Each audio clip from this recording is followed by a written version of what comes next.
and welcome to Horror Rewind. This is Kelly Florence. And I'm Meg Hofdahl. And today we're talking about the upcoming North by North International Film Festival. Meg, how excited are you for next week? Wow! I'm like that Kermit gif. I love it. I love film festivals. I like dressing up and looking cute and going on the red carpet. And I also love movies. And I'm proud of you because you are like Miss Horror Queen at this festival. Like, wow. You're going to be like the May Queen. Oh, boy. Yeah. Do I get to burn someone in a bear costume? Okay, I'm on board. Now, non-horror fans who are listening to this are going to be like, what are they talking about? Well, why are you listening to this then? Why are you We're called Horror listening to Rewind. Yeah. Well, okay, wait. I need to plug something before I forget because this is the way my brain works these days. I am living and surviving hour by hour, day by day, because it's so jam-packed with good, fun stuff that if I don't say this now, I'm going to forget. Okay. Tomorrow, friends, if you're listening to this the day it airs, tomorrow, Friday, watch Almanac North on your local PBS station here in Duluth, Minnesota. I will be on talking about this very film festival. Oh my goodness. So, yes, you will be. You know. And you're going to look good, girl. I mean, you're going to talk smart, too. We're together. I have to add that sometimes we have to do Zoom recordings, but we're together. That's right why now. the energy is so chaotic. Yeah. Did you feel the axis of the earth shift? It was us. It was us. Oh my goodness. No, I'm very excited for this festival. You're going to be doing Q&As, which I think is really fun. I like watching that kind of stuff and filmmakers talking about films. And I know you're going to ask good questions. Oh, well, thank you.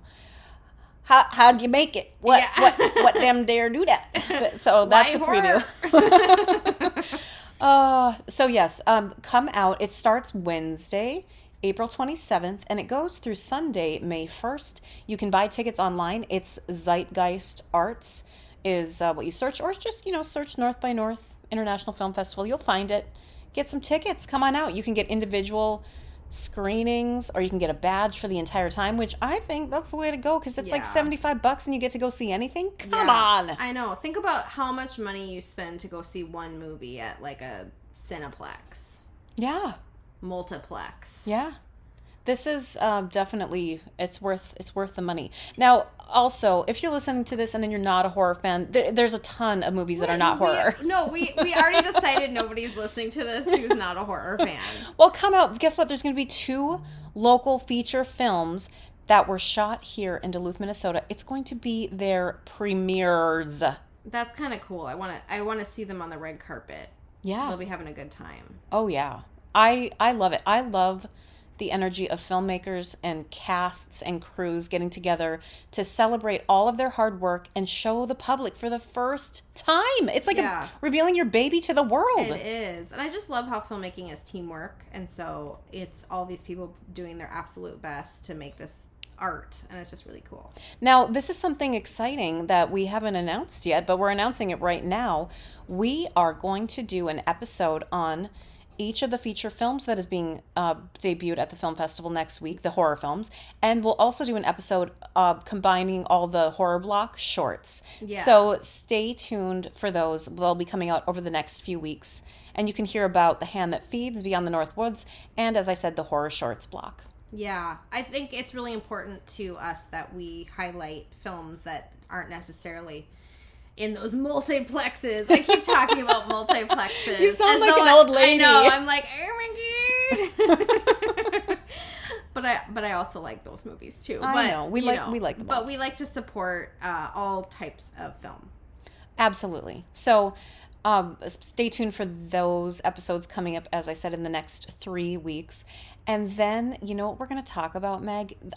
Literally speaking of like the biggest movie on the planet, we're going to talk about Doctor Strange and the Multiverse of Madness. Our beloved Sam Raimi is directing. They are saying, they told him, the studio said, we want more Evil Dead 2 energy. And he said Evil Dead 2 fans will be happy. And if Bruce Campbell is not in this movie, I will eat my hat.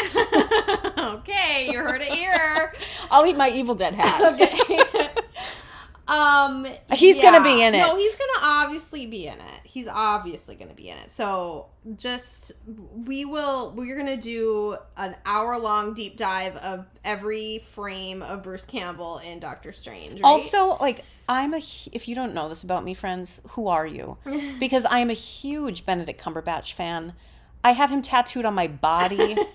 and Bruce. You might burst into flames at the Doctor Strange. I don't even know. Okay, there's like, I was speaking of chaotic energy. Benedict Cumberbatch and Andrew Garfield were on a red carpet together a few weeks ago, and I almost exploded. And then, like a week or two before that, Andrew Garfield and Bo Burnham met for the first time. I know.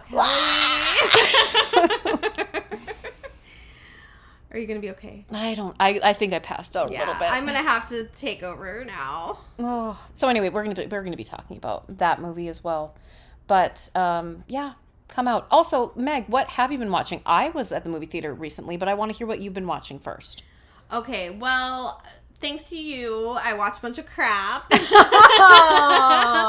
No, it's not your fault. We're watching a reality show because it's Escape, friends. No, and we don't have to explain to them. They understand. Okay, we're always very apologetic, but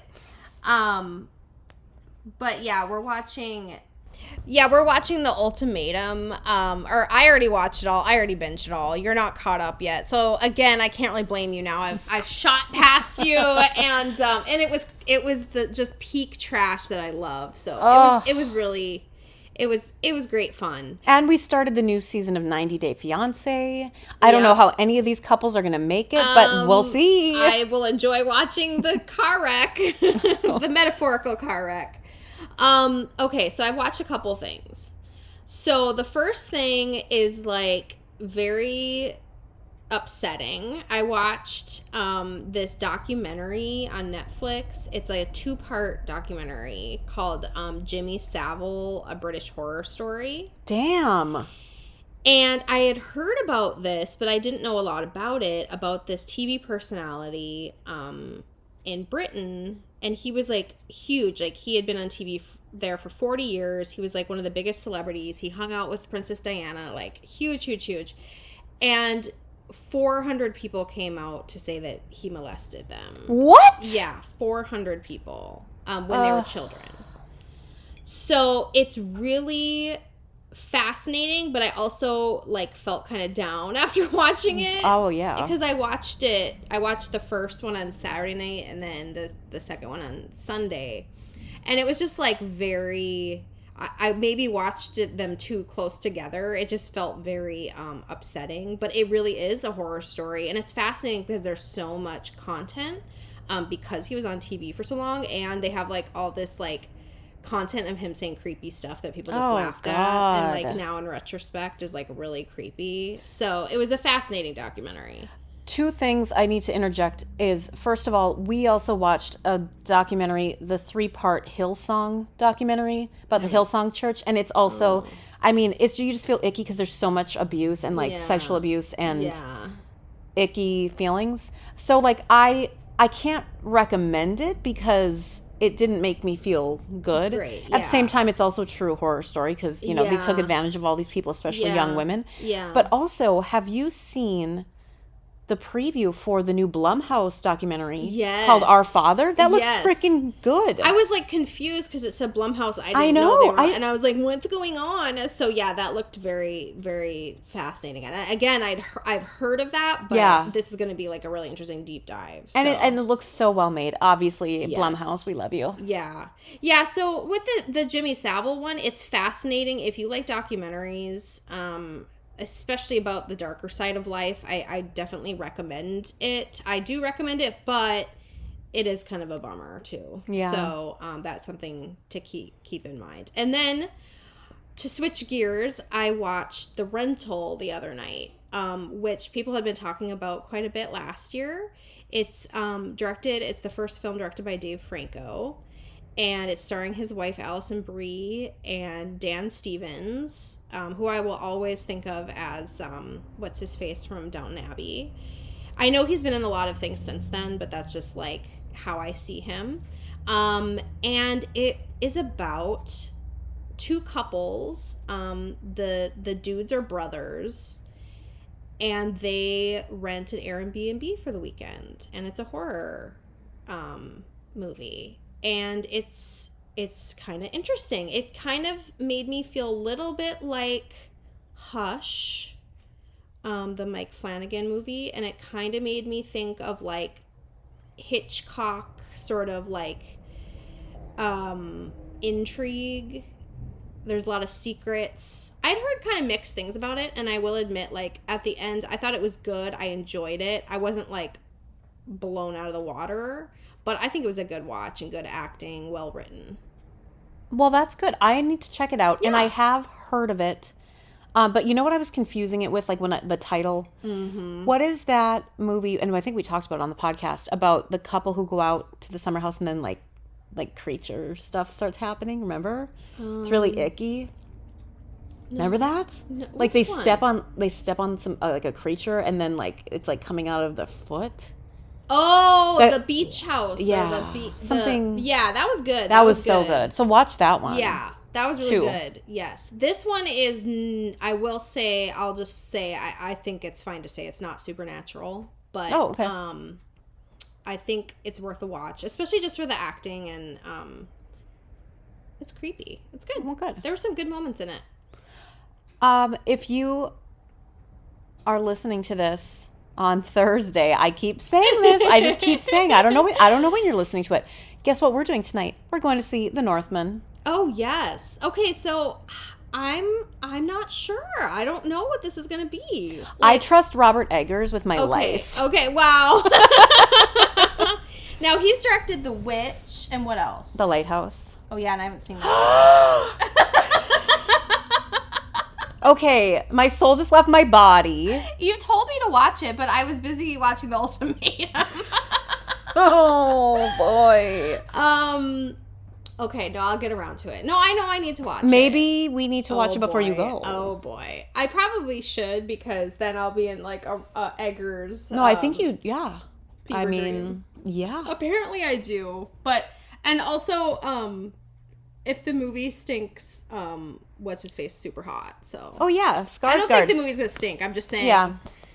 Worst case scenario, I have to look at. I mean, we literally went to see Tarzan because somebody got wine drunk and like posted a blog post about it, and we're like, let's go. Yeah, they were like, he's so hot, and then we were like, wow, that movie sucked. But all you need to tell us is somebody's hot. I know. Go. We're like, bye. So, yeah, he looks pretty good. Yeah, I mean, whatever. So, and also, I think, and I don't know this because we are going to see it tonight. I think there's witches involved. Oh, okay. Anya Taylor-Joy's in it. Come on. So yeah, she needs to be a witch. I think she is. So yeah, we're gonna actually record on it, and you'll hear our thoughts on it next week, and maybe about my thoughts on the Lighthouse. Well, like I said, I was just saying, Luke and I just started watching The Jinx, so I'm behind on a few things. Oh boy! But I mean, I already know what happens. Yeah. But I still wanted to watch it, and we like watching documentaries together. Like we watched the Bad Vegan show. That was interesting. Watch that too. I think give me some these documentaries. Not necessarily. Well, I guess everything is true crime, but like. There's only so much I can take of like really like hard hitting stuff, really, like you said. Yeah, like the child molesting. Oh God, no. Didn't Mark get into all those climbing? Oh yes, and you said there was a decent one. Right? Yeah, the alpinist, or alpinist, however you pronounce it. That is literally one of the best documentaries I've ever seen in my life. I'll have to see that. It's so fascinating. Like, on the surface, I'm like, I don't know if I want to watch something about that, but it's really good. Huh? And I guess like all film, and regardless of genre, if you really get to the heart of the matter, which is like the people, and what's driving them, it's not really about what they're doing. If you shoot it right, if you tell the story right, it's really about this internal struggle. Oh yeah, like we had to watch a lot of documentaries when I took film classes in college, and Gates of Heaven is about like a pet cemetery, which sounds kind of like okay, but it's really about the people, and it's just fascinating. And obviously, like Grizzly Man, that movie, oh my God, Like, that's one of the best. Give us your documentary recs, friends. What are you doing? We're just asking for recs every day. Yeah, I know. Now, listen, we are cutting this short because we have places to go and people to see. And I actually want to make lunch before we go see the Northman. And maybe we're going to fit the lighthouse in. Maybe we'll fit the lighthouse in. So attend North by North. Give us some recs. And until next time, we'll see you in the horror section. Bye.